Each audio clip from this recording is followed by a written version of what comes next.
Would you like to see a magic trick? Yeah.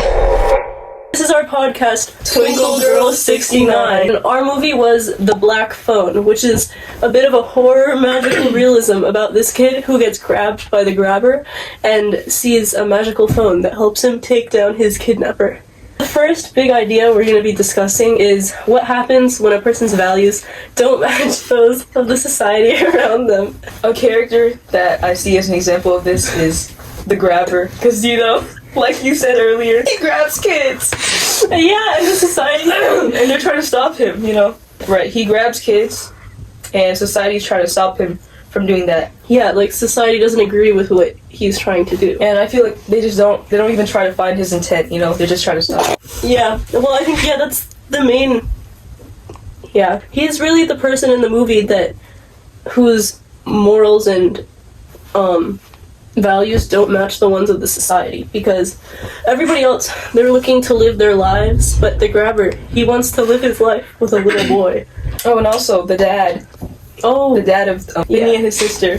What about him?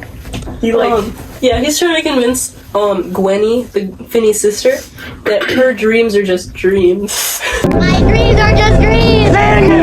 My dreams are just dreams. Right, and he's not like, he doesn't want them to solve the case, kind of, like, or he's not helping them to find. But he also wants to keep them safe, even though he's a bit of an alcoholic and abusive, but... Well, I don't think he wants to keep them safe, though. Because he's like hitting them, you know? They came to my work. Why did the police come to my work? I don't know. I'm sorry. You need to tell me what you know about this investigation. I feel kind of bad for him, because his wife died. What the hell? Yeah, but I feel like he should just be there supporting his children, you know? Well, I never said he was a good person. Right. Like you said, yeah, it would be better if he, like, protected his kids and stuff like that, but I think he's still trying a little bit, like, he's not out of his mind. I mean, well, he is abusive, but I think he realizes that his actions were wrong at the end of the movie. Whereas the grabber, his ideals don't shift when he runs into trouble. He ends up dying. But I feel like the grabber really never got his chance. Yeah, he never got a chance.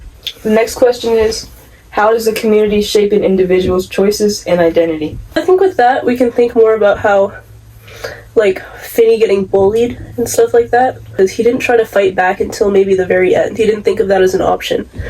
He only tried to run away, and I think that's, like, the bullies, they shaped his state of mind, and they changed him to be weaker and more submissive. I also think it really, like, strengthened Gwenny's and Finney's relationship, because, you know, everyone was, like, kind of against him, and he was getting bullied. Yeah, I agree. Because they got really close, because I guess it's them against the world. Yeah, also their dad, too. Yeah, it's like everyone was against them, just like you said. And I think, also another thing about the community shaping an individual's choices, there could also be something to be said for, because a lot of the characters in The Black Phone, they were pretty, like, they looked pretty gay, especially the bullies. They just looked really homosexual. The community wasn't approving of that, so they shoved it deep down and brought it out on the other kids. Yeah, I can see where you're getting that, but I also think this is how they dress, you know? But anyway, do you think the community shaped the choices and views of the grabber at all? Well, I'm sure the grabber has his own story and his own hardships, but he wasn't really involved in the community. Like, the only times he was involved in the community was when he was grabbing kids. I don't know, I don't think they really had much to shape of him, because he was mostly on his own the whole time. But also, I think that could also be a factor that shaped how he is. Like, maybe he was excluded, and that's why he turned out grabbing kids. And it can also circle back on the point I was making about people shoving down that they're gay in the community, because the grabber, he only grabbed little boys, which might say something about, I don't know, his preference.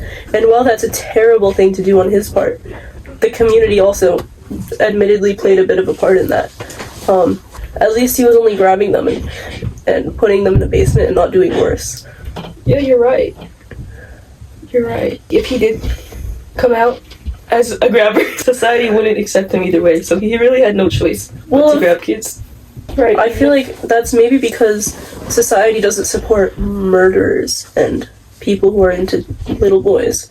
I don't think anyone would support someone who's into little boys. Yeah, so maybe the fact that he kept it down was so that he wouldn't go to prison.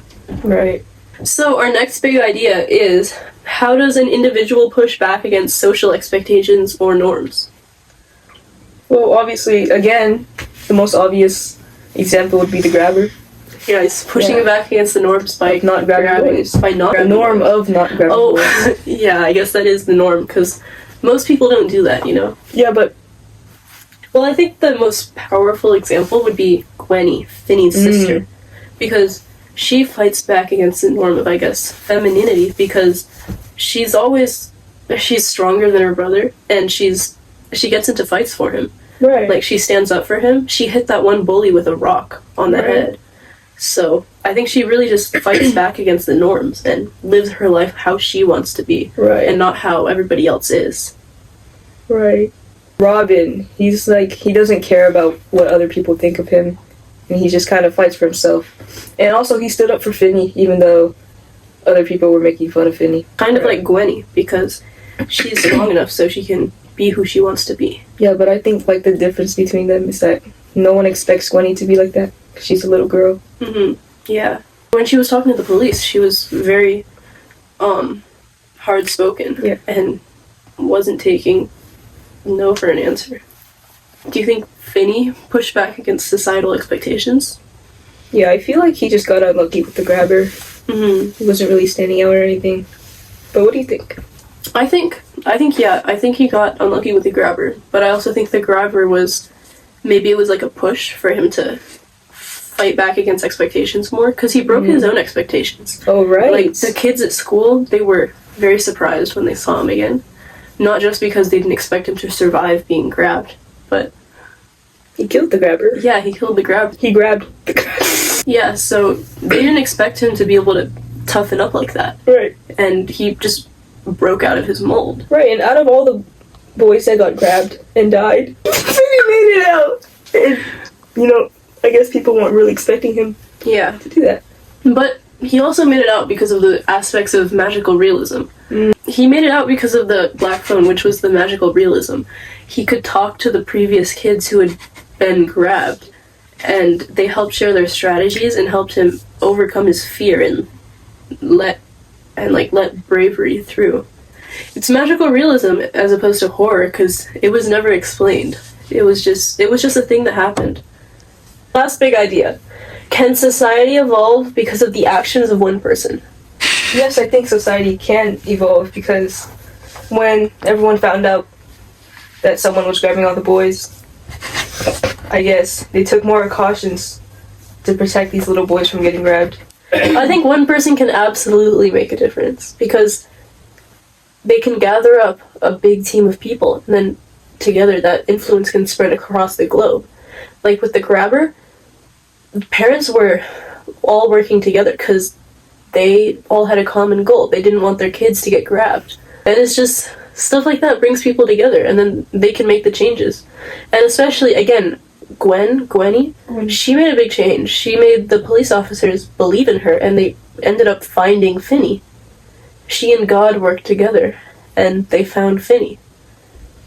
All in all, the theme from the Black Phone was that the power of believing in oneself can turn the tides in a fight. When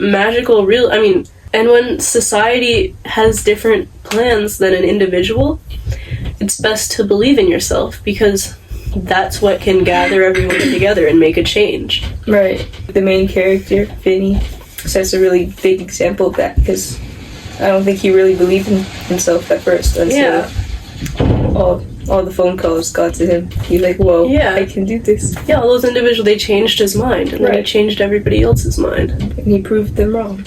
Yeah. Twinkle Girls 69 out. On the count of three. 1, 2, 3.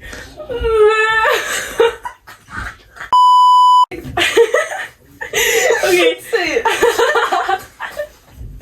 Okay. 3, 2, 1.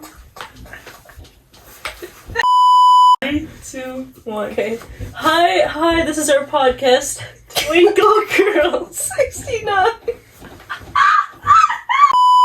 Grab like little boys, but society doesn't. You can just keep them in there if you want. Can I put mine in there? Yeah. Oh, should we start all the way over and then have...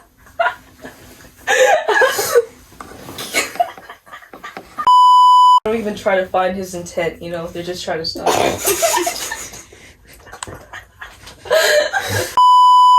The grabber, he only grabbed little boys. He killed the grabber. Yeah, he killed the grabber and He grabbed the grabber.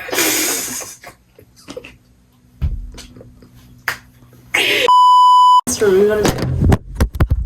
Fuck. Shut up.